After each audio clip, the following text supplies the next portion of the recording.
I'd like to introduce you to Sister Maryann Spangler, who is a spiritual director. She helps many, many people through life. I'm one of them. She has a lot of wisdom. And so, Sister Maryann, I have a question for you. How do I harness my anger to make positive changes in my life? Well, knowing that anger is an energy in us, sometimes invited, but most of the time spontaneous, we have to just try to think of what is causing that energy to stir up and flame up inside us, to rechannel that somehow, to redirect it somehow, to tame it in some way, but to acknowledge it by all means. It takes more than just being aware of it sometimes, and it takes more than just praying it away. But acknowledging it with God and saying, I know it's part of me, and how do I realize where it's from? Is it an unresolved something in my past? Is it something in the roots that needs to be released or acknowledged? It's something inside us wanting attention and firing up and flaming up. And so trying to release it is really important. Sometimes people can do that with physical activity. Instead of just sitting and praying, they need to get up and move. We know Jesus was very active in the temple. He moved, he resolved, and acted out. But we need to act out in a way that does not hurt others. And that's, I think, what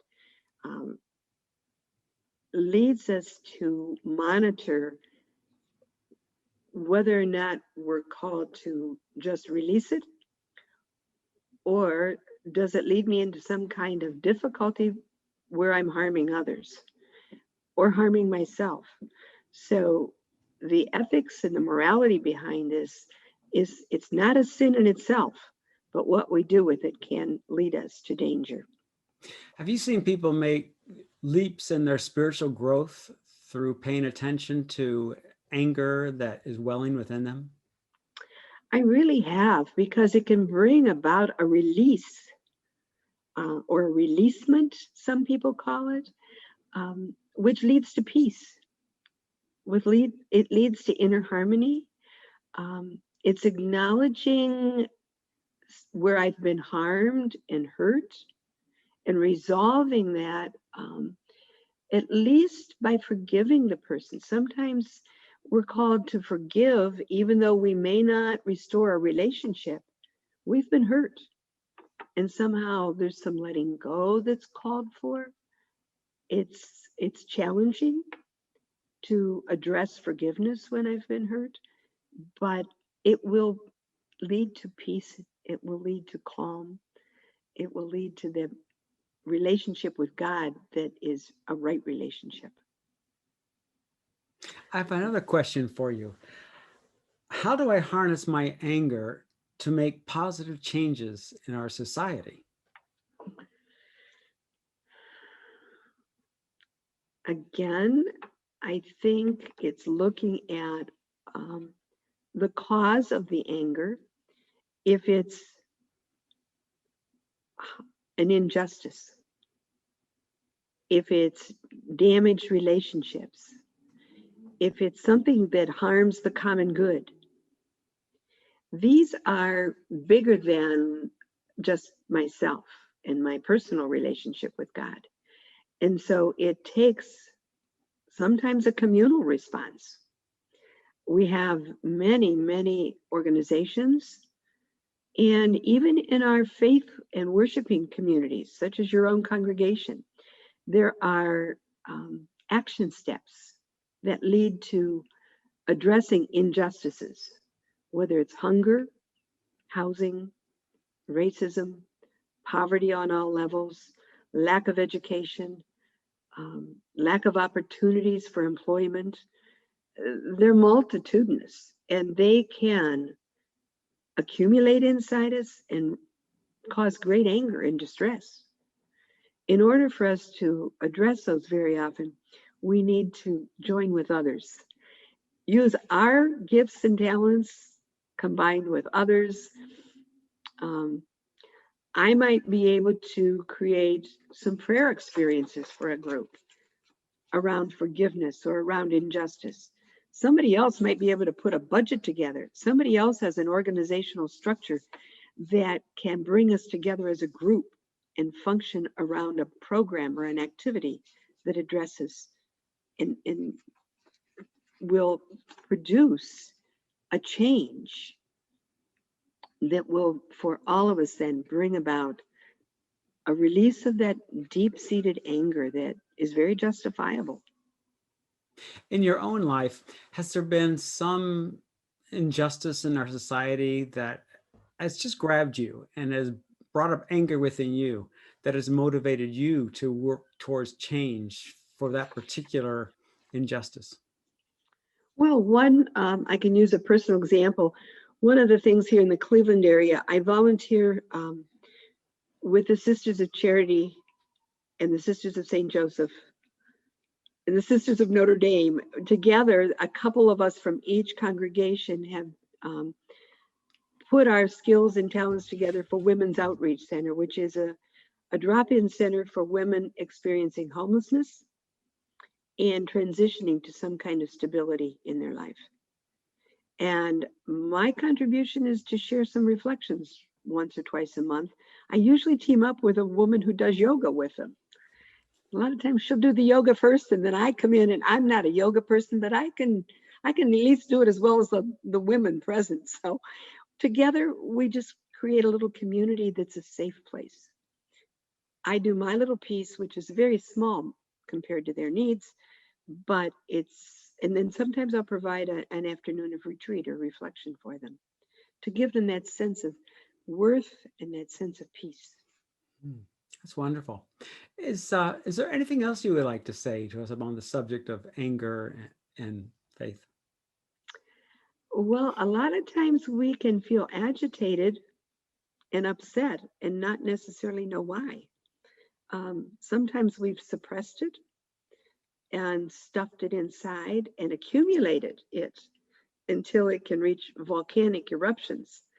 And so depending upon our personalities, it's really important even day by day to kind of take our own temperature and see, is there something we need to ask pardon for? Is there need for forgiving someone that I felt hurt today?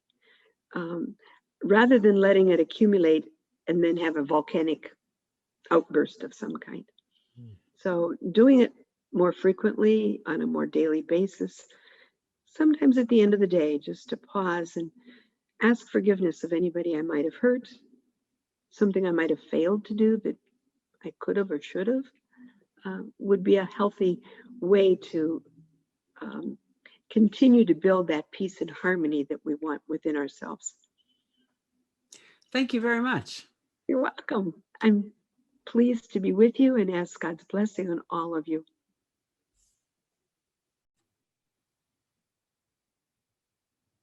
Okay.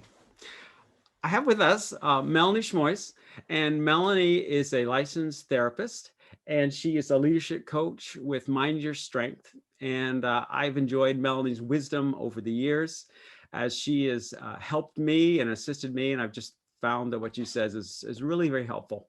Melanie's helped a lot of people work through their emotions as they strive to be successful in their lives. So Melanie, I have a question for you. How do I harness my anger to make positive changes in my life and in our society? What a great question. So what I would say, to just back up a little bit, I teach my clients that our emotions or our feelings are the fuel for the actions we want to take or sometimes not take.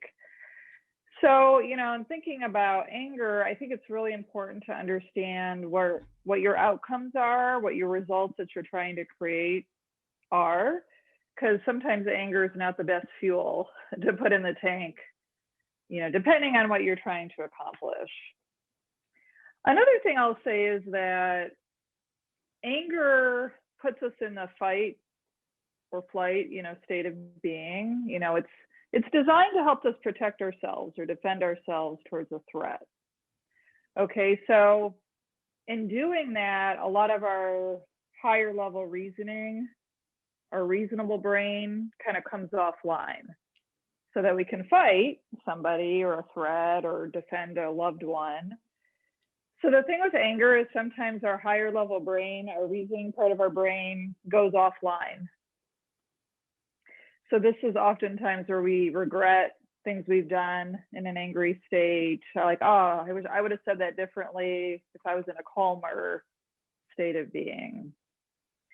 So you have to be careful with anger. If you harness it, you have to be able to use it in a non-threatening way. So I don't know if you go ahead. So you encounter them people then who run into troubles with their anger, that instead of helping them, it's hurting them. Yes. So how do you get them to switch that so the anger is not causing as many troubles in their life? Yeah, so first of all, I should also mention there are 3 different types of anger. I didn't realize this till in graduate school, but we have the assertive type of anger, we have aggressive anger, and we have passive anger. So that aggressive anger, that's when we yell or we hit or we do something that we typically regret or feel guilty about. So if someone's engaging in aggressive behavior, I really try to teach them in the heat of the moment to calm down, to breathe, to try to get their reasoning side of their brain back online. And you do that by actually getting back into your senses and by breathing and reorienting yourself to the present moment. Some people have passive anger where they're really just stuffing and suppressing their anger. You've heard the term passive aggressive. So they might do something in a passive way because they don't know how to communicate their anger in a healthy manner. And then if it's an assertive anger, that's what we're after. We're really trying to communicate with somebody in a non-threatening way, but also let them know that we're passionate, that this, whatever mission is important to us, and it needs to change or stop or be, different. When you talk about assertive anger, that seems to fit in. There's a line in the Bible where it says, "Be angry, but do not sin." And it sounds like that's what you're talking about with a healthy assertive anger. And typically we're able to utilize that. I see that in the workplace, like we sort of have, our best behavior.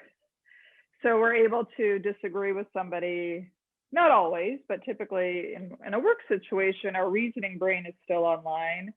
So we're able to communicate with somebody, hey, this didn't really work for me, but we might still have a little bit of that anger inside of us, but we communicate it in a non-threatening way. And I think that that's really how you can harness anger to best serve your purposes. I'm assuming that's what you're trying to get at here. When we look over this last year, there were a lot of events that created anger in us, weren't there? There was the injustice that people were suffering, and the anger that provoked, and then that moved people to protest. Then there was also all the isolation and the deprivations we suffered from the COVID precautions, and that produced anger in people. And I'm thinking that as you look at those two situations, what's some wisdom that you can say to us about anger in those situations in a way that's helpful? Another great question. I think if you look at the two events that happened, you can see how protesting in a nonviolent way can be effective and what it looks like when we start engaging in violence. So I think that's a great example of the more assertive anger versus the aggressive, destroying property, hurting people, being violent. And, violence just doesn't solve anything in that regard. So I think they are good, different dichotomies to look at. How can we, get angry, protest, get out there and have our message heard assertively, but not aggressively. Because you just, again, when we're in a violent place, we're not thinking critically, reasonably.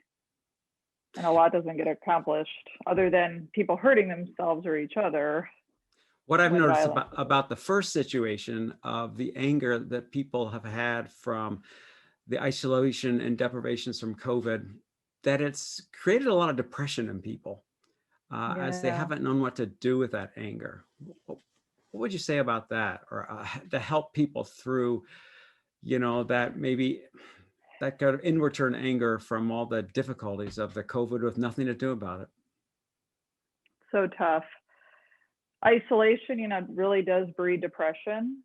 So I think I've just been encouraging my clients to connect with people in any way possible that's still safe, whether it's FaceTiming, Zoom calls, all the creative ways people have connected, playing music outside their windows in New York City or in Italy, trying to stay connected, even if it's not in person.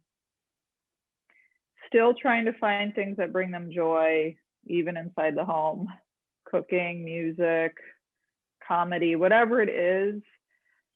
Luckily, we have technology, so in a way that it's really helped a lot of people to still be able to have these video conference calls and meet with their family members or friends. So it's just really what's bringing you joy and being creative about it. Thank you, Melanie. This You're has been welcome. really cool listening to you, and I know we'll all gain a lot from what you've said. Thank you very much. You're welcome. Thanks for having me. Okay, I'll